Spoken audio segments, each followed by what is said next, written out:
নমস্কাৰ বন্ধুসকল, মই হাতীমা মৰ্ণিঙতে আপোনালোকৰ মাজলৈ উপস্থিত হলোহি। আজি মোৰ আলোচ্য বিষয় ফুলকবি খেতি। তো কথা হ'ল, আজি মই ফুলকবি খেতিৰ সম্পূৰ্ণ তথ্য আজিৰ এই ভিডিঅ'টোৰ মাজত দি আছোঁ। স্কিপ নকৰিব, মোৰ ভিডিঅ'টো আৰম্ভণিৰ পৰা শেষলৈকে নিশ্চয় চাব। তো আজি মই আলোচনা কৰিম এই ফুলকবি, তাৰমানে এই চিঞ্জিনা কোম্পানীৰ 1522 এই ফুলকবিৰ পিছত তাৰমানে হেতু গুটিৰ পৰা গজালি মিলিল, পলি প্ৰস্তুত হ'ল। এই 1522 ফুলকবিৰ তাৰ পিছে পিছে আমি কোনটো ফুলকবি আমি খেতিত লগাব লাগিব, কোনটো গুটি আমি নাৰ্চাৰী আকাৰে পেলালে তাৰমানে ভাল ফলন আৰু ফুলকবিবিলাক ভাল হয়। তো আজিৰ এই ভিডিঅ'টো মই আপোনালোকক দিম।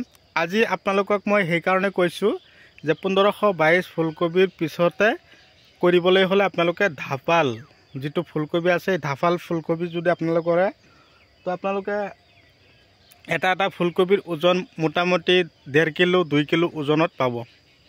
তো আপোনালোকক ইফালে দেখুৱাই আছোঁ, চাওক। আমাৰ ইফালেতো খেতি খাৰুপেটীয়াৰ কৃষকসকলে চাওক কি পদ্ধতিমতে খেতি কৰিছে। ইফালে জলকীয়া আৰু ফুলকবি একেলগে লগাইছে, চাওক। ফুলকবি কাটি বিকা শেষ কৰিব, আকৌ ইফালে জলকীয়া আহি যাব।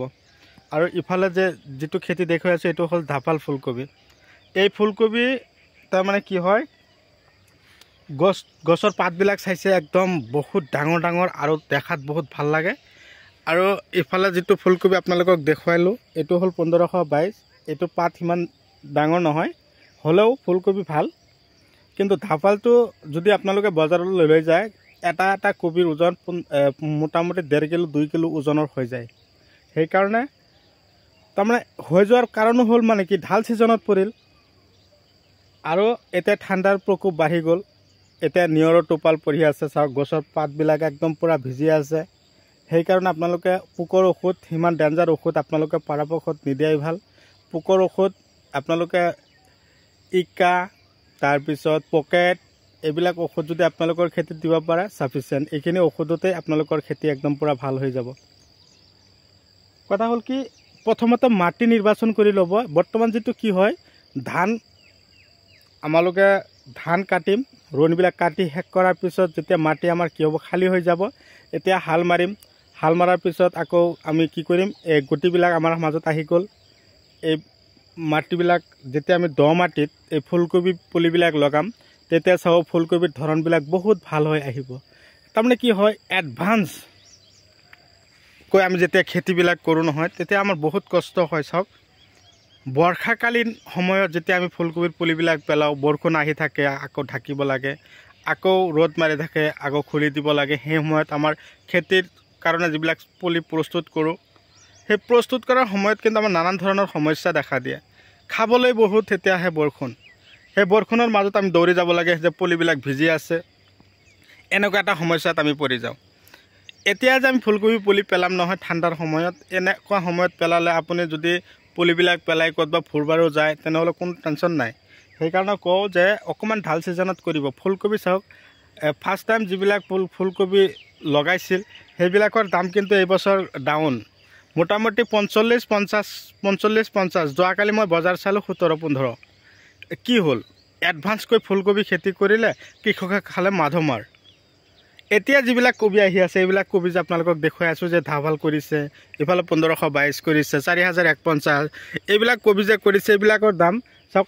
আগত যিবিলাক ফুলকবি মানে কি হয়, গছৰ ফুলৰ দৰে একেলগে চব আহি যায়। এডভান্সকৈ চবেই কৰিছিল, বহুত দাম পাম, বহুত টকা আহিব।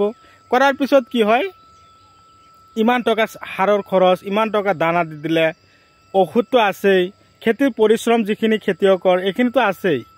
তো ৰাসায়নিক পদ্ধতিত কৰিছে, অৰ্গেনিক জৈৱিক পদ্ধতিমতে কৰিছে, কৰক, কোনো কথা নাই। কিন্তু কথা হ'ল কি, আগতীয়াকৈ কবিৰ ওপৰত মানুহে ইমান পাগল হৈ যায়। এতিয়া চাওক, 17 টকা 15 টকা কিলো কবি বিকিলে আমাৰ কিবা লাভ হ'ব জানো? যোৱাকালি মই বজাৰ চালোঁ 15-17 টকা কিলোত আহি গ'ল আমাৰ খাৰুপেটীয়া মাৰ্কেটত।